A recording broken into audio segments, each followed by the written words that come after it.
الحمدللہ نحمده ونستعینه ونستغفره ونؤمن به ونتوکل علیہ ونعوذ باللہ من شرور انفسنا ومن سیئات اعمالنا من يهده الله فلا مضل له ومن يضلله فلا هادي له ونشهد ان لا اله الا الله وحده لا شريك له ونشهد أن محمدا عبده ورسوله أما بعد أعوذ بالله من الشيطان الرجيم بسم الله الرحمن الرحيم يا أيها الذين آمنوا كتب عليكم الصيام كما كتب على الذين من قبلكم لعلكم تتقون صدق الله العظيم ان اللہ وملائکتہ یصلون علی النبی یا ایہا الذین آمنوا صلوا علیہ وسلموا تسلیما اللہم صلی علی سیدنا و مولانا محمد وعلی آلہ وصحبہ وبارک وسلم اللہم صلی علی سیدنا و مولانا محمد وعلی آلہ وصحبہ وبارک وسلم الصلاۃ والسلام علیک یا رسول اللہ وعلا آلک واصحابک یا حبیب اللہ۔ اللہ تبارک و تعالی وحدہ لا شریک کے بے پایہ فضل و کرم اور باعث تخلیق للعالمین شافع روز جزا خاتم النبیین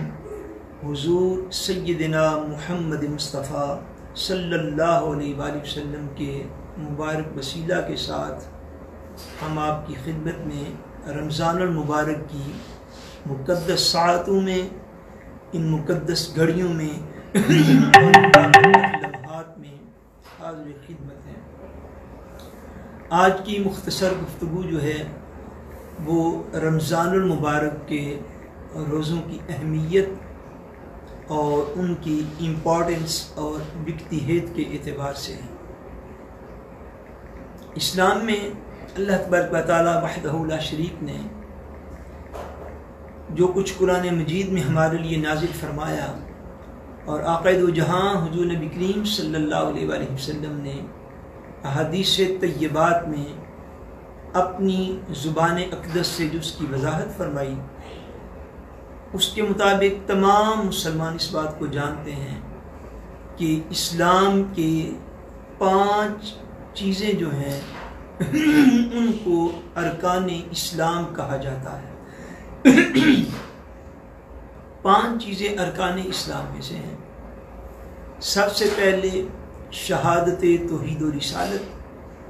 کہ اللہ تبارک و تعالیٰ کے ایک ہونے کی گواہی دینا اور حضور نبی کریم صلی اللہ علیہ وآلہ وسلم کے نبی اور رسول ہونے کی گواہی دینا۔ دوسرا 5 وقت کی نماز کو قائم کرنا۔ اس کے بعد رمضان المبارک کا روزہ رکھنا۔ اس کے بعد اگر حج فرض ہو جائے تو زندگی میں کم سے کم ایک بار کعبۃ اللہ کا حج کرنا، اور اگر بندہ صاحب نصاب ہو جائے تو ہر سال اپنے مال سے زکوٰۃ کو ادا کرنا۔ یاد رکھیے ارکان اسلام میں یہ 5 چیزیں جو ہیں یہ اسلام کی بنیاد ہیں۔ آقا دو جہاں صلی اللہ علیہ وآلہ وسلم نے ارشاد فرمایا بنی الاسلام علی 5، کہ اسلام کی بنیاد ان 5 چیزوں پر رکھی گئی ہے۔ ارکان اسلام میں اور دیگر احکام میں بنیادی طور پر یہ فرق ہے، اس بات کو ذہن نشین کر لیجئے کہ ارکان اسلام جو ہیں یہ اسلام کی بنیاد ہیں، اور ارکان اسلام میں سے کسی ایک رکن کا خدا نخواستہ انکار کرنا جو ہے یہ کفر ہے۔ اور ارکان اسلام میں کسی ایک رکن کے کسی عمل کا عذر شرعی کے بغیر اس کا چھوڑ دینا، اس کو ترک کرنا، یہ گناہ کبیرہ ہے، یہ معمولی گناہ نہیں ہے۔ خدا نخواستہ کسی بندے نے شہادت توحید و رسالت کا انکار کیا، اللہ تبارک و تعالیٰ کے ایک ہونے یا حضور نبی کریم صلی اللہ علیہ وسلم کی نبوت و رسالت کا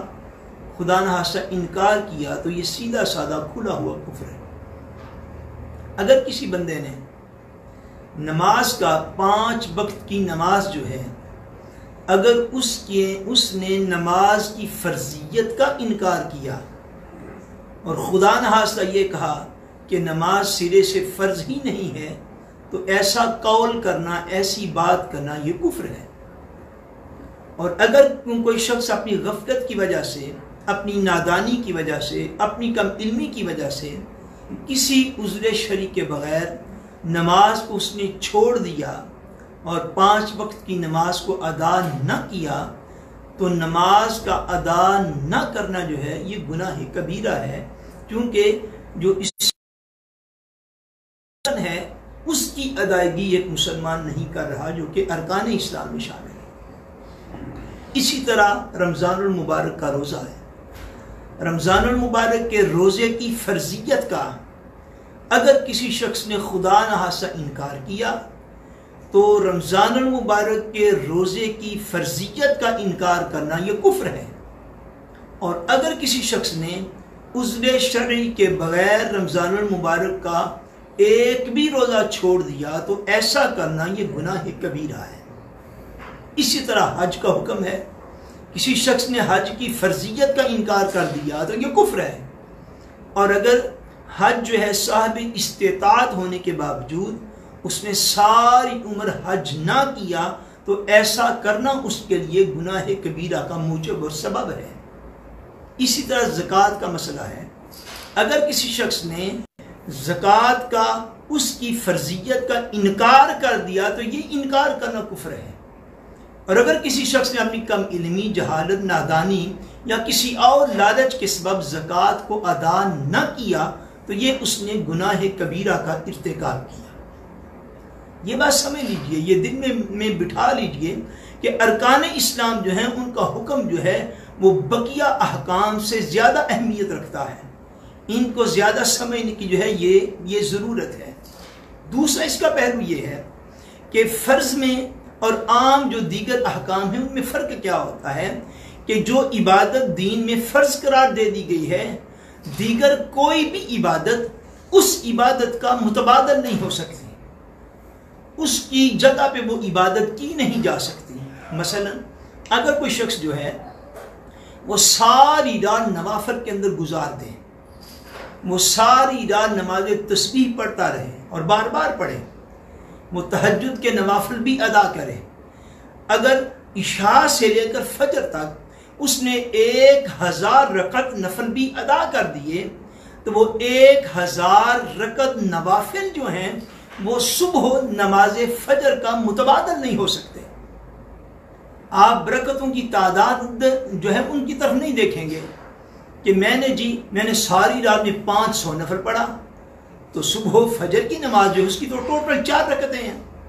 تو دیکھیے جی میں نے 500 رکعتیں پڑھ لی، تو اب 4 رکعتیں پڑھنے کی کیا ضرورت ہے؟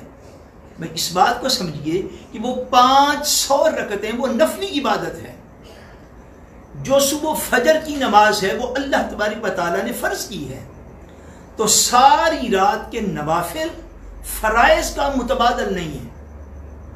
یعنی ساری رات کی ہوئی نفلی عبادت وہ ایک صبح کی فجر کی نماز کا متبادل نہیں ہو سکتی۔ کیوں کہ فجر کی نماز ہمارے اوپر فرض قرار دی گئی ہے، جو فرائض ہیں نوافل کبھی بھی ان کا متبادل نہیں ہے۔ اسی طرح رمضان المبارک کا روزہ ہے، اگر کوئی شخص یہ کہے کہ میں شوال سے لے کر شعبان تک میں پورے 11 مہینے میں نفلی روزے رکھتا ہوں اور ایک دن بھی میں نے چھٹی نہیں کی، ایک دن کا بھی میرا ناغہ نہیں ہوا،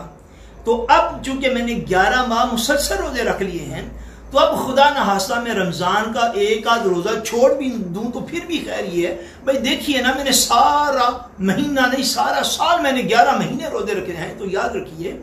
11 ماہ کے نفلی روزے جو ہیں وہ رمضان المبارک کے ایک فرض روزے کا متبادل نہیں ہو سکتے، آپ فرض کو نہیں چھوڑ سکتے۔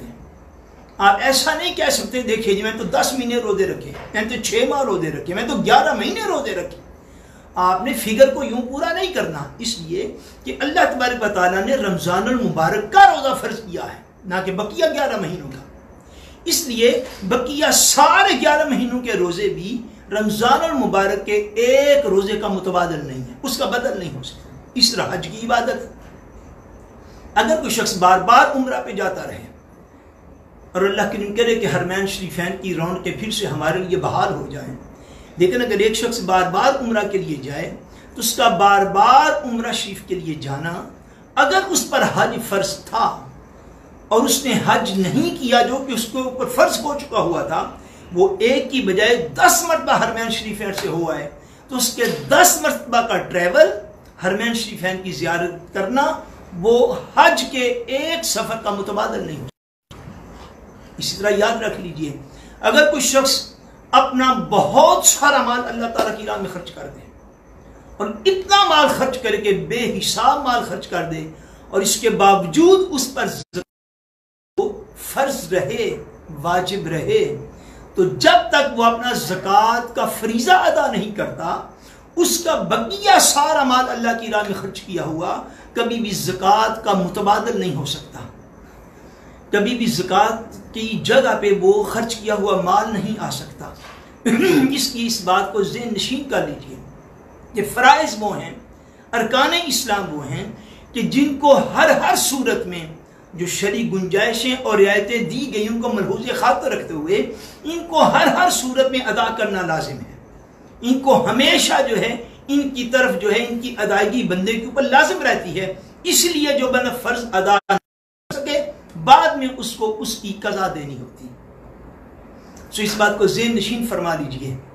آج ہمارے ہاں جو پوزیشن ہے، ہمارے ہاں پوزیشن یہ ہے، اس بات کو سمجھیے کہ اب اس دور کے اندر آ کے رمضان المبارک میں راشن کے پیکج لینے والے تو لوگ بڑے ہو گئے ہیں، راشن تقسیم کرنے والے بھی بڑے ہیں، راشن وصول کرنے والے بھی بہت زیادہ ہیں، مگر اس بات کو سمجھ لیجئے کہ رمضان المبارک کے روزے رکھنے والے لوگ شاید جو گریجویٹس جو ہے ایتھرمیٹ وہ ہم میں کم ہوتے جا رہے ہیں، رمضان المبارک کا احترام کرنے والے لوگ وہ کم ہوتے جا رہے ہیں۔ آپ افطاریوں کا رش تو دیکھ سکتے ہیں، مگر شاید آپ اگر غور کریں، اپنے معاشرے کی اسٹڈی کریں، اپنے معاشرے کا مطالعہ کریں اور آبزرو کریں اپنے معاشرے کو کہ معاشرہ ہمارا کس سمت جا رہا ہے، تو شاید اگر آپ کھلی آنکھیں رکھتے ہیں اور کھلے کان رکھتے ہیں اور بغیر کسی خواہاں کی خوش فہمی کی آپ معاشرے کو آپ مطالعہ اس کا کرتے، اس کو آبزرو کرتے ہیں، تو آپ میری بات سے شاید اتفاق کریں گے کہ بہت لوگوں میں اب جو ہے وہ رمضان المبارک کے روزے خدا نخواستہ نہ رکھنے کا ایک رجحان ہوتا جا رہا ہے۔ اس لیے ان باتوں کو سمجھنا بہت ضروری ہے۔ آپ نیکی کا کوئی ایسا کنسیپٹ اپنی طرف سے دین کے اندر داخل نہیں کر سکتے، اور قربان جائیے اللہ تبارک و تعالی وحدہ لا شریک نے قرآن مجید میں جہاں پہ رمضان المبارک کے روزوں کی فرضیت کا ذکر فرمایا تو اس کو کتنے خوبصورت انداز میں اللہ تبارک و تعالی نے مومنوں کو متوجہ فرمایا۔ فرمایا یا ایھا الذین آمنوا کتب علیکم الصیام کما کتب علی الذین من قبلکم لعلکم تتقون۔ فرمایا اے ایمان والو، اللہ تبارک و تعالیٰ نے تم پر روزوں کو فرض کر دیا ہے جیسا کہ تم سے پہلے لوگوں پر فرض کیے گئے تھے، لعلکم تتقون، تاکہ تم لوگ پرہیزگار ہو جاؤ۔ آج میں خالی آیت کریمہ کا شروع والا حصہ جو ہے اس کو عرض کر کے تو بات کو ختم کر دیتا ہوں۔ تقویٰ کے حوالے سے انشاءاللہ تبارک و تعالیٰ آئندہ گفتگو جاری رہے گی۔ اللہ تبارک و تعالیٰ نے اس آیت کریمہ کو بڑے مخصوص لفظ کے ساتھ جو ہے اس کو شروع فرمایا، یا ایھا الذین آمنو، فرمایا اے وہ لوگو جو ایمان لے آئے ہو۔ قرآن مجید فرقان حمید کا ایک اسلوب ہے، آپ دیکھتے ہیں اللہ تبارک و تعالیٰ بعض مقامات پر ساری انسانیت کو خطاب فرماتے ہیں، اور جب اللہ کی ساری انسانیت سے خطاب فرماتے ہیں تو یوں ارشاد فرماتے ہیں یا ایھا الناس اعبدوا ربکم الذی خلقکم، اے سارے لوگوں، اے گروہ انسانیت۔ کبھی اللہ تبارک و تعالیٰ خطاب فرماتے ہیں تو صرف کفار کو خطاب فرماتے ہیں، فرماتے ہیں قل کہہ دیجئے میرے حبیب، کس سے؟ یا ایھا الکافرون، فرمائیے اے کافروں۔ کبھی کلام الہی ان لوگوں کی طرف متوجہ ہوتا ہے جو کہ کافر ہیں، کبھی کلام الہی جو ہے وہ متوجہ ہوتا ہے سارے گروہ انسانیت کی طرف، مگر قربان جائیے کبھی اللہ تبارک و تعالیٰ گروہ انسانیت میں سے ان لوگوں کو اپنے کلام کے لیے ہماری محبتیں اس طرف چلی گئیں جس طرح اس کی رب کی محبت نے تڑپایا نہیں ہے، کبھی اس کے مالک کی محبت نے اس کو رلایا نہیں ہے۔ آپ ذرا غور کیجئے، اگر ہمارے دل میں ہمارے رب کی محبت ہے تو پھر اس بات کو سمجھیے کہ وہ رب کائنات وہ آواز دیتا ہے ان بندوں کو جن بندوں کے دل میں اس رب کی محبت ہے،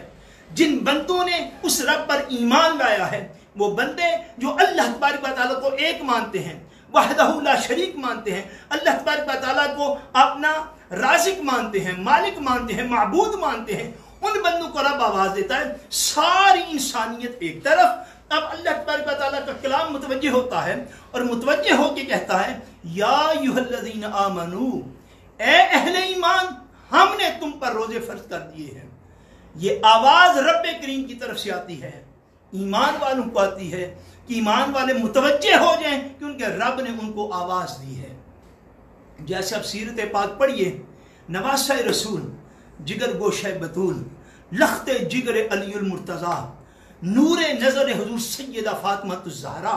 حضرت سیدنا امام حسن مجتبی رضی اللہ تعالیٰ عنہ۔ آپ کی سیرت پاک میں آتا ہے کہ جب آپ قرآن مجید کی تلاوت فرماتے تھے اور قرآن مجید کی تلاوت کرتے کرتے جب آپ ان آیات پہ پہنچتے کہ جن آیات میں جو آیات شروع ہوتی یا ایھا الذین آمنو سے، یا ایھا الذین آمنو سے، جب آپ ایسی آیات کو پڑھتے اور جب آیت پاک شروع ہوتی تو آپ آیت کریمہ کی تلاوت کرتے کرتے کہ یا ایھا الذین آمنو کہہ کے حضرت امام حسن رک جاتے ہیں، پھر اپنے مالک کی بارگاہ کی طرف متوجہ ہوتے ہیں اور لبیک لبیک کی صدا بلند کرتے ہیں، پڑھتے یا ایھا الذین آمنو، اے ایمان والو، پھر رک جاتے ہیں، پھر کہتے ہیں لبیک یا ربی، لبیک لبیک کی صدائیں دیتے، مولا تو نے مجھے آواز دی، میں تیری بارگاہ میں حاضر ہوں، تو نے مجھے پکارا، ایمان والوں کو پکارا، تو نے ایمان والوں کو بلایا، مولا میں تیری بارگاہ کے اندر حاضر ہوں، تو حکم فرما، پھر دیکھ حسن مجتبی تیرے حکم پر عمل کیسے کرتا ہے۔ جب اللہ اہل ایمان کو مخاطب کرتا ہے، بھائی پھر بھی اہل ایمان کو اس سے بڑھ کر کیا ذوق ہوئے۔ دیکھیے بلا تشبیہ و بلا مثال، اگر ہم گلی کے اندر جا رہے ہوں، محلے میں جا رہے ہوں، ہمارے پیچھے اچانک ہمارے شہر کا میئر آ جائے، وہ ہمیں نام لے کے آواز دیں، ہم پورے اپنے سارے حلقے احباب کو بتائیں گے آج میں گلی میں جا رہا تھا تو مجھے شہر کے میئر نے آواز دی۔ کسی شخص کو وہ گلی کے اندر جا رہا ہو، اس ملک کا وزیر اعظم جو ہے وہ پاس سے گزرے،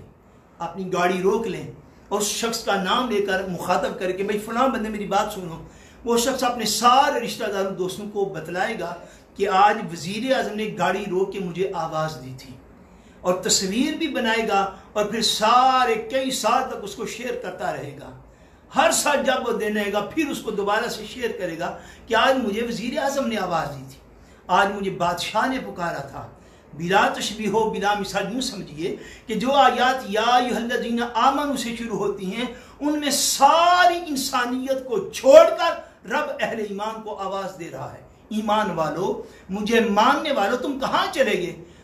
اس وقت اس روح سے نواسہ رسول پاک کی سیرت کی روشنی میں آواز آنی چاہیے، اہل مولا تو حکم تو کر، ہم راضی ہیں۔ اس آیت پاک کو سمجھیے رب نے کتنے انداز میں، کتنی خوبصورتی میں ایسا انداز ربانی ہے جو ایک وجد انگیز ہے، جو انسان کی روح میں جو ہے وہ ایک اضطراب پیدا کر دیتا ہے، اس کی روح کو بارگاہ الہی کی طرف متوجہ کر دیتا ہے۔ فرمایا یا ایھا الذین آمنوا، اب ان کی بات نہیں ہے کہ جنہوں نے جانوروں کو اپنا بھگوان بنا لیا،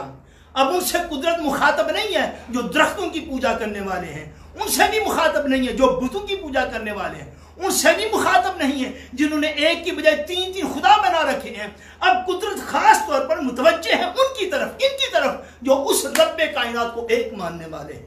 جو محمد مصطفیٰ صلی اللہ علیہ وسلم اس کا آخری نبی اور رسول ماننے والے ہیں. اس لیے فرماتا ہے یا ایھا الذین آمنوا،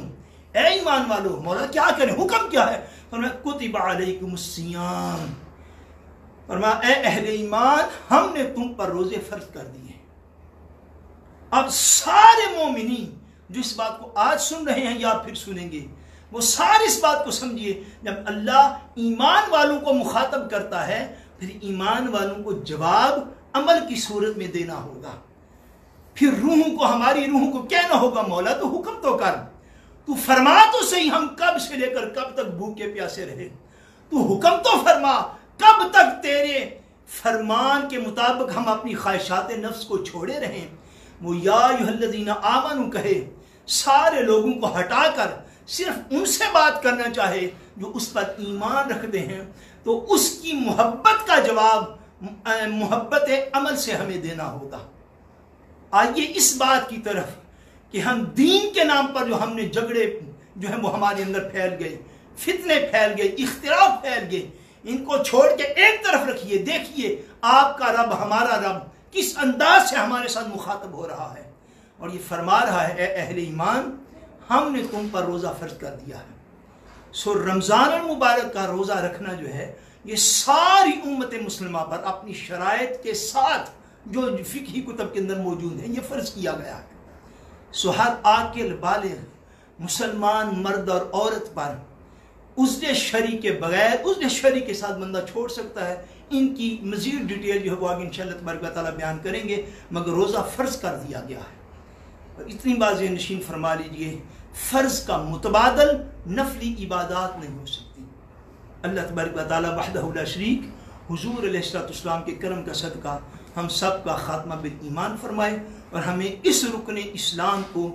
مضبوطی سے تھامنے کی توفیق عطا فرمائے، ہماری اولادوں کو تھامنے کی توفیق عطا فرمائے. وما علینا الا البلاغ المبین.